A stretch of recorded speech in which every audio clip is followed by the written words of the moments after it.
Bonjour à toutes et à tous, je vous souhaite une très bonne année 2024. À vous, à vos proches, à toutes les personnes qui vous sont chères, je vous souhaite les meilleurs vœux. Et je vous propose de regarder un petit récap de l'année 2023 en images. C'est parti!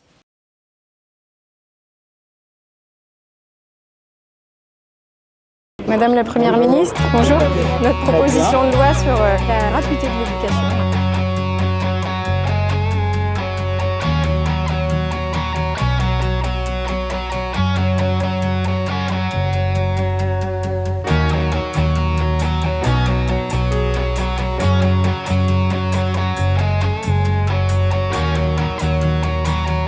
Négocier, à devoir gagner du temps pour pouvoir être licencié dans des meilleures conditions. Un impact sur les familles aussi, ça suffit quoi le mépris. Je pense aux ouvriers de l'usine Faurecia à Bain-sur-Oust. En un an, c'est 30 personnes parties pour inaptitude. Les permanences mobiles, c'est de ramener un peu de la politique dans la vie des gens. Ça peut aussi participer au fait que les habitants ils aient envie de s'engager aussi dans la vie de leur commune.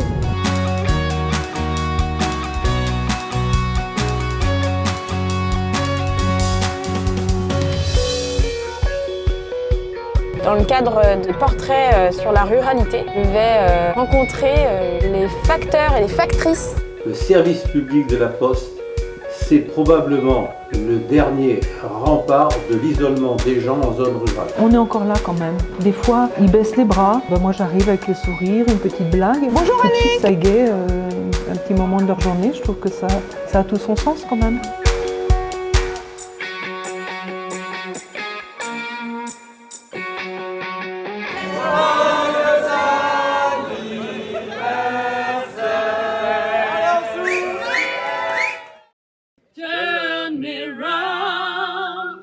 Le vieux monde se meurt, le nouveau monde tarde à apparaître, et dans le clair-obscur surgissent les monstres. Eh bien, continuons à partager, continuons à nous retrouver, continuons à faire vivre la solidarité, continuons à résister dans ce clair-obscur et la lumière qui nous guidera.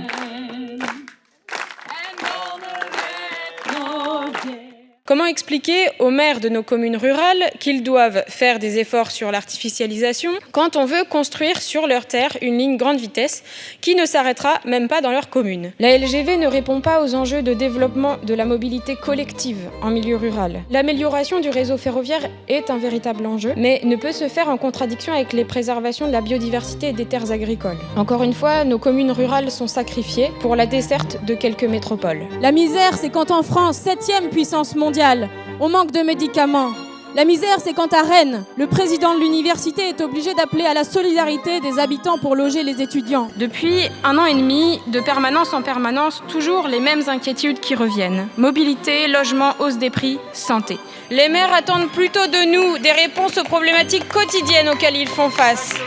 Ces problématiques sont en grande partie causées par la dégradation de nos services publics de proximité. C'est le cas dans ma circonscription, à Redon, où l'hôpital est en grande difficulté. Il subit la pénurie de ressources médicales et le manque de médecins. Le manque de personnel, par le manque d'infirmiers, d'aides-soignants. En Bretagne, la moitié des communes ne comptaient aucun médecin en 2021. 150 personnes seraient décédées, faute de prise en charge, faute de personnel. Nous continuerons à proposer des mesures concrètes. Ce qu'a entrepris le groupe de travail transpartisan initié par Guillaume Garot. Des députés allant des Républicains à la NUPES travaillent ensemble depuis presque 1 an et ont élaboré une proposition de loi pour lutter contre les déserts médicaux. Avec mon collègue François Pittmal, on a déposé une proposition de loi visant à garantir l'accès gratuit aux toilettes publiques. Les toilettes dans les gares, 1 euro, quand même cher payé, juste pour aller aux toilettes en attendant son train. On se retrouve vraiment dans un truc de marchandisation des toilettes, alors que normalement ça devrait juste répondre à un besoin primaire.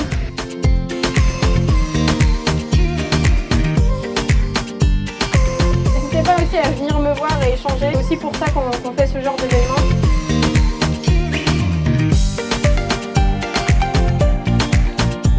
« 1789 et 1793 ont eu des enfants dont nous pouvons être fiers. Le but de la société est le bonheur commun. »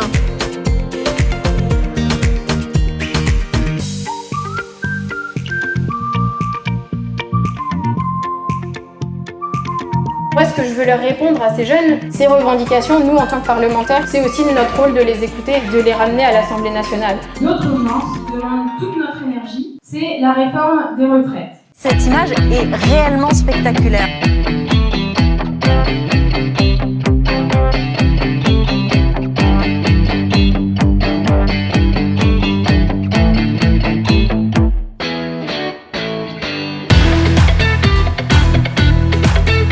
J'ai jamais vu une manif où la tête du cortège rattrape la queue du cortège qui n'est pas encore parti parce que c'est nous et on attend.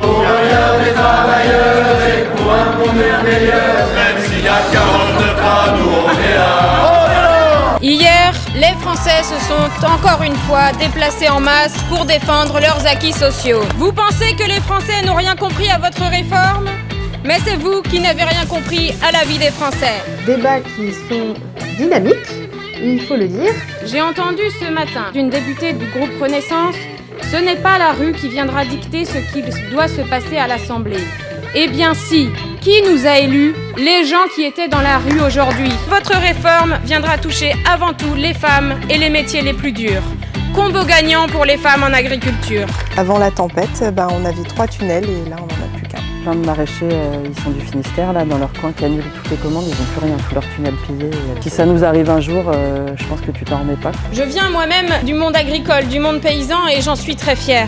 Nous vous alertons depuis des semaines, sur de nombreux bancs de cet hémicycle, sur le manque de financement des MAEC. Comment expliquez-vous qu'il manque 100 millions d'euros en 2024 pour que l'État honore ses engagements vis-à-vis des paysannes et paysans qui ont signé un contrat en 2023 ? Le groupe parlementaire de la France Insoumise NUPES se lance dans l'agri-tour. On est face là aujourd'hui à un mur en termes de départ du monde agricole. Il n'y a pas de pilote à bord. Aujourd'hui, il n'y a aucune vision stratégique sur la question alimentaire. Je crois que l'agriculture est au cœur de nos vies. Dans 10 ans, c'est la moitié des agriculteurs qui partent à la retraite. Egalim ne marche pas. Les agriculteurs vivent essentiellement des aides. Nous voulons qu'ils vivent de leur travail, à travers des prix rémunérateurs. J'ai pas de droit, j'ai pas de chômage, j'ai pas de retraite. On devrait être autonome.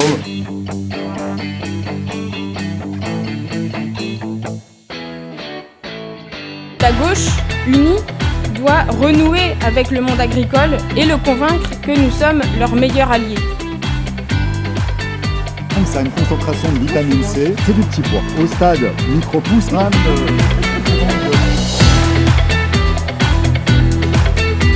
Au vu des échanges qu'on a pu avoir avec le ministre, la loi risque d'être creuse, assez vide. Si on ne parle pas de foncier, en fait, c'est une loi qui servira à rien. Il y en a, il gagne 600 € tout le temps, quoi. On a un métier qui est quand même vachement bien, quoi. La concurrence brise les revenus, les pesticides brisent les vies. C'est la base de l'agronomie. Notre objectif, c'était de montrer qu'avec cette énigme-là, on pouvait s'installer sur des fermes beaucoup plus petites qu'on ne le préconisait. Garantir une alimentation saine avec des paysannes et des paysans nombreux pouvant vivre dignement de leur travail tout en respectant l'environnement, voilà ce que nous devrions attendre d'une loi d'orientation et d'avenir agricole. Nous serons toujours du côté des paysans et des paysannes, travailleurs et travailleuses de la terre.